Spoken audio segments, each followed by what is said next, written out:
EGP. Emang gue pikirin. Sangat umum kita mendengar ungkapan ini dari orang-orang di sekeliling kita. Dah, gak usah dipikirin, lakuin aja. Hidup kan cuma sekali.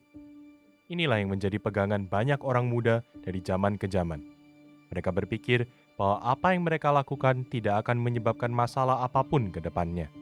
Terlebih lagi, hal yang sudah ada di depan mata yang sangat menarik hati menciptakan dorongan kuat untuk mengejarnya, seringkali tanpa dipertimbangkan dengan baik-baik. Toh, yang penting sekarang hidup enak, ada waktunya untuk kerja keras nanti. Namun, sebagaimana orang yang terlalu asik melihat HP dan acuh terhadap sekeliling jatuh ke lubang yang persis di depannya, ketidakpedulian adalah suatu bahaya yang sangat sulit terdeteksi. Menurut J.C. Ryle, ketidakpedulian adalah sesuatu yang membahayakan terutama bagi anak muda. Ini dikarenakan sifat acuh tak acuh dan tidak peduli untuk memikirkan matang-matang setiap hal yang akan dilakukan. Ini seringkali terjadi di dalam hidup kita, mulai dari hal-hal yang sederhana hingga sampai ke hal-hal yang rumit. Misalnya, memilih pekerjaan hanya karena uang, bermain games dan jalan-jalan ketimbang belajar dengan keras, memilih pasangan hidup hanya karena penampilan.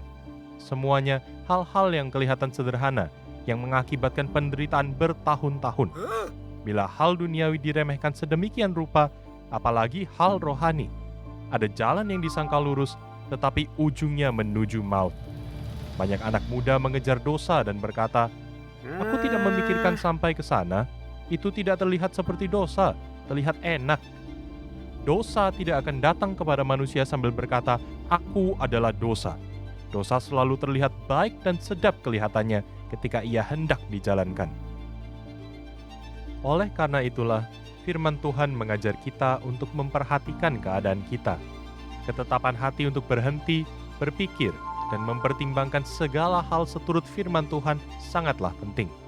Maka dari itu, kita harus memperoleh hikmat dan pengertian dari sumber hikmat itu, yaitu Allah sendiri, melalui pertolongan Roh Kudus dalam hati dan pikiran kita, dan menjalankannya.